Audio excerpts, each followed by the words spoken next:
morning. I'm in the Chapultepec park going to the Anthropology Museum. And I took the metro here. It was really easy. This city is like impressive. I really had a different idea of what Mexico City would be like. You hear about all these terrible crime rates and all of this, and not that they don't exist, I'm sure they do, but I mean, as a tourist, you have zero problem.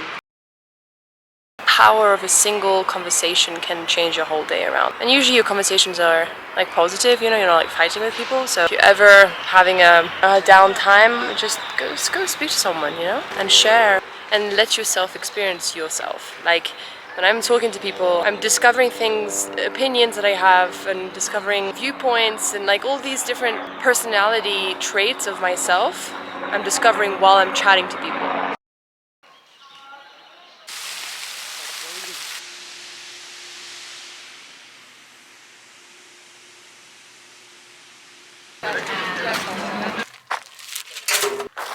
The museum, to me, always sounds so much fun. I love learning about new things, but every time that I go, I'm so uncomfortable.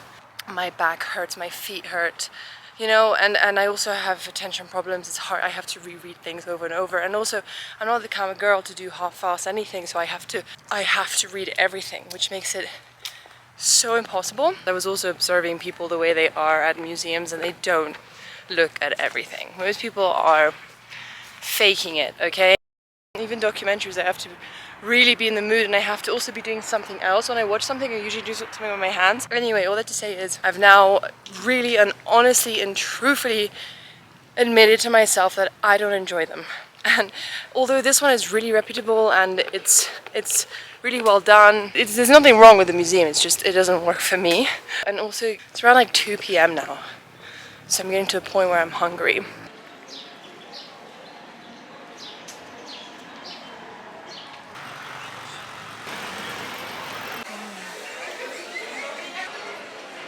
So I stopped at a little market that sells everything. I got some food. So that's omelette, green pepper, and inside the green pepper is more egg with rice and beans. So let's try it.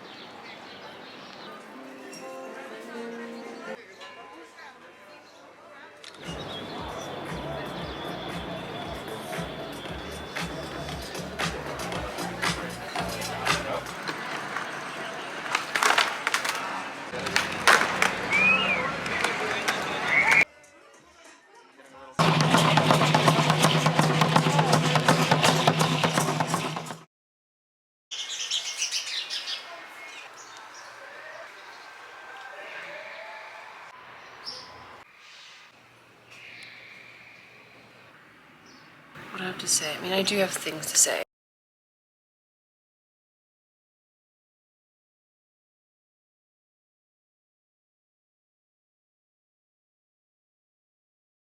Tomorrow I have EDC.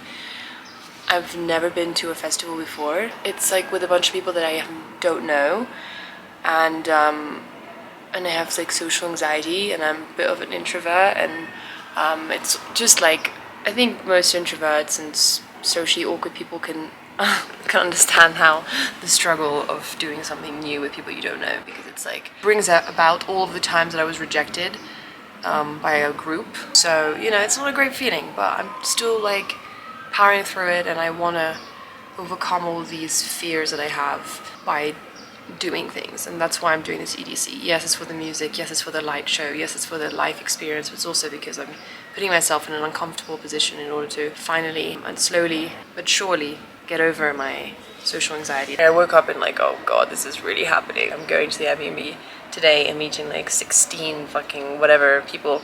These EDC people are very cool, okay, and I'm not very cool. Like I'm not like not cool, but I'm very different. Yeah, so I went to Starbucks this morning. I also went to get a PCR test or an antigen test. I'm negative. Cool. I was secretly hoping I would be positive so that I could like actually have an excuse to not go. And now I'm checking out my hostel, so let's fucking go.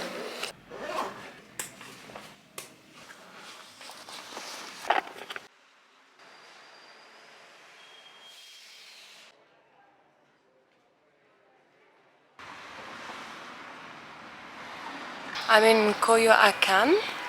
It's a really nice, very tranquil neighborhood. My plan is to go to the Frida Kahlo Museum first. That's a big queue. I'm way too impatient. How do these people know about Frida Kahlo? Joking. Then once I get hungry, go to the mercado and get some street food there.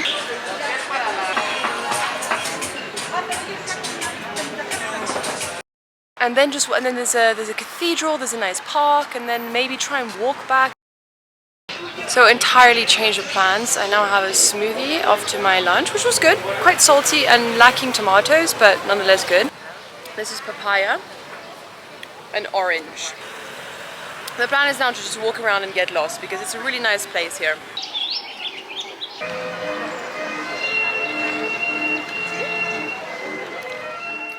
I ended up at Leon Trotsky's house.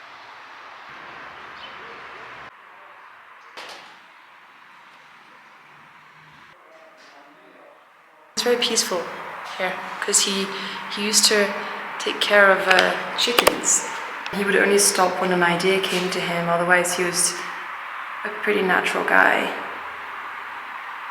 Very simple. But it used to be by a river and now it's by a highway. I think that kind of changes the ambiance a bit. I think he was the commander-in-chief or something during Lenin's power, and he was supposed to be next in line, but Stalin kind of came through real quick in a coup d'etat and took over, and slowly but surely ostracized Trotsky. Riviera gave him this house, and he was able to find refuge here with his wife, Natalia. He did a lot of work for freedom of speech, especially for artists. He was a total anti-Stalinist.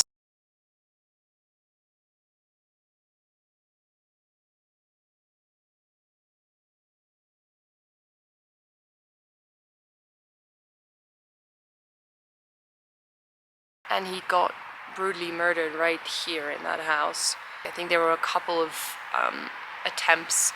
I mean, Stalin had to get rid of this guy. He was actually writing a book on Stalin, kind of revealing all the truths and lies, more lies than truths.